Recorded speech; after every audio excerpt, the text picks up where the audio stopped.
अस्सलामुअलैकुम। आज मैं आप लोगों के साथ कद्दू का दालचा यह बेहतरीन रेसिपी शेयर कर रही हूँ।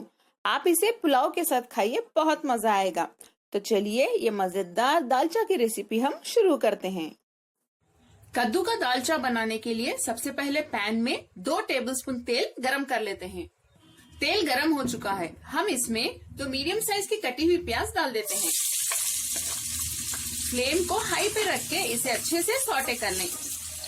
इसका रंग गुलाबी होने तक इसे ऐसे ही सौटे करते रहिए। प्याज का रंग थोड़ा सा बदल गया है, हम इसमें 2 टीस्पून अदरक, लहसुन और धनिया के पत्तों का पेस्ट डाल देते हैं। इन्हें डालने के बाद फिर से हाई फ्लेम पे इसे अच्छे से भून लें। अदरक लहसुन की कच्ची बू जाने तक इसे ऐसे ही भूनते रहिए। नेक्स्ट हम इसमें 2 बारीक कटी हुई हरी मिर्च डाल देते हैं, इसे भी भून लें। हरी मिर्च को 30 सेकेंड के लिए भूनने के बाद फ्लेम को लो पे रख दें और इसमें हम नमक डाल देते हैं। आप अपने टेस्ट के हिसाब से डाल लें। लाल मिर्च पाउडर 1 टीस्पून, मैंने यहाँ कश्मीरी लाल मिर्च पाउडर का इस्तेमाल किया है। आधा टीस्पून हल्दी, धनिया पाउडर 1 टीस्पून। इन्हें भी हम अच्छे से मिक्स कर लेते हैं। फ्लेम को लो पे ही रखिए।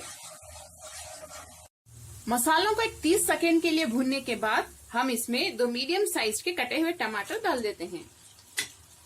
टमाटर डालने के बाद फ्लेम को हाई पे रख दें और टमाटर अच्छे से भून लें। टमाटर स्मूथ होने तक हम इसे ऐसे ही भूनते रहेंगे। थोड़ी देर फ्लेम को लो पे भी रखिए। टमाटर सॉफ्ट होने तक हम थोड़ी सी इमली को पानी में भीगने के लिए रख देते हैं। यहाँ पे मैंने एक बड़े लेमन साइज जितनी इमली ली है। इसे पानी में 15 मिनट के लिए रख दें। 15 मिनट के बाद इसे अच्छे से निचोड़ के ये जो इमली का पानी है इसे छान के रेडी रख लें। टमाटर हमारे स्मूथ हो गए हैं, हम इसमें चने की दाल डाल देते हैं। यहाँ पे मैंने 150 ग्राम यानी 150 ग्राम चने की दाल ली है। चने की दाल को मैंने 2 घंटों के लिए पानी में भीगने के लिए रख दिया था ताकि जल्दी गल जाए। चलिए अब मैं इसमें डाल देती हूँ।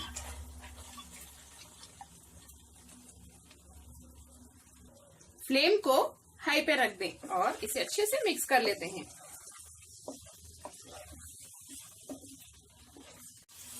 चने की दाल को मिक्स करने के बाद इसे हम 1 से 2 मिनट के लिए हाई फ्लेम पे भून लेते हैं।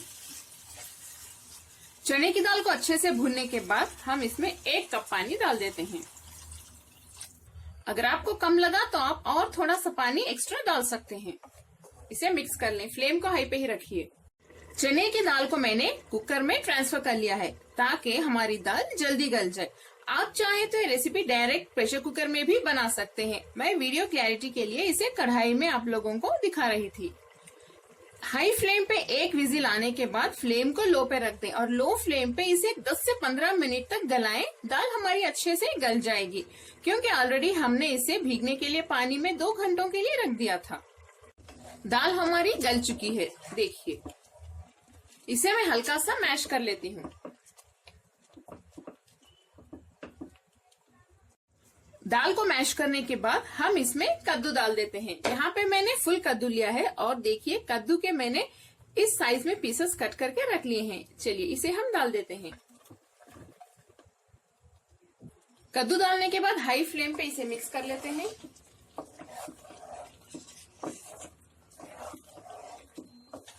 इसे मिक्स करने के बाद 1 मिनट के लिए इसे हाई फ्लेम पे ऐसे ही पकाएं। 1 मिनट भूनने के बाद हम इसमें 4 से 5 हरी मिर्च डाल देते हैं।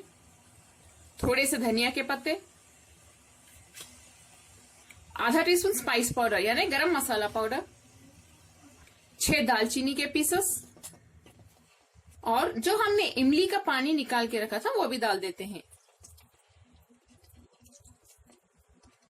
अगर आपको खट्टा ज्यादा पसंद नहीं तो आप इमली का पानी रिड्यूस भी कर सकते हैं। इसे मिक्स कर लें।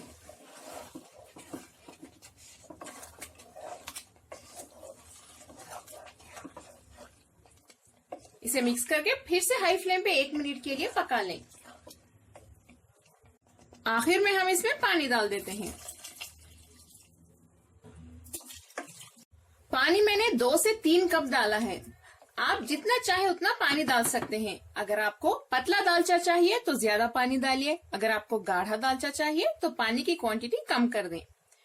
हाई फ्लेम पे हम इसे पका लेते हैं कद्दू अच्छे से टेंडर होने तक। इसमें हम थोड़ा सा नमक भी डाल देते हैं, इसे भी मिक्स कर लें। दाल हमारी अच्छे से पक रही है। अब मैं फ्लेम को लो पे रख देती हूँ। कद्दू गलने तक हम लो फ्लेम पे इसे ऐसे ही पकाएंगे। इस पे लिड बंद कर दें। कद्दू हमारा अच्छे से गल चुका है, देखिए अच्छे से सॉफ्ट हो गया है। इसकी कंसिस्टेंसी देखिए आप। अगर आपको और गाढ़ा चाहिए तो थोड़ी देर इसे और पकाइए। अगर आपको ये कंसिस्टेंसी सही लगती है तो अभी आप फ्लेम बंद कर सकते हैं। मैं फ्लेम बंद कर देती हूँ। इसका एक आखिरी टेम्परिंग का स्टेप अभी बाकी है, यानी तड़का। पैन में 1 टेबलस्पून घी गरम कर लें। घी गरम हो चुका है। फ्लेम को थोड़ी देर के लिए लो पे रख के हम इसमें आधा टीस्पून जीरा डाल देते हैं और 2 लाल सूखी मिर्च। अब मीडियम फ्लेम पे इसे हल्का सा सौटे कर लें। इसे सौटे करने के बाद फ्लेम बंद कर दें और फ्लेम बंद करने के बाद हम इसमें आधा टीस्पून कश्मीरी लाल मिर्च पाउडर डाल देते हैं। फ्लेम को बंद कर दें वरना ये मसाला जल जाएगा। चलिए इसे भी मिक्स कर लेते हैं। इस तरह से तड़का यानी इस लाल मिर्च पाउडर का तड़का हमारी दाल में डालने से दाल का कलर बहुत अच्छा आएगा। चलिए अब हमें तड़का दाल में डाल देते हैं।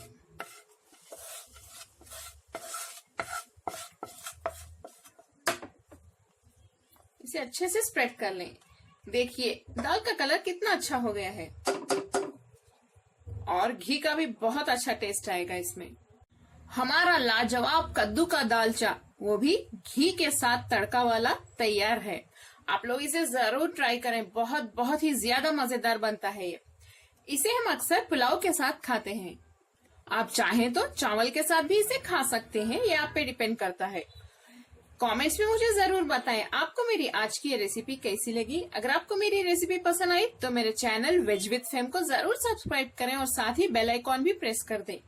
इस वीडियो को लाइक करें और अपने फैमिली और फ्रेंड्स के साथ शेयर भी करें। अस्सलाम वालेकुम।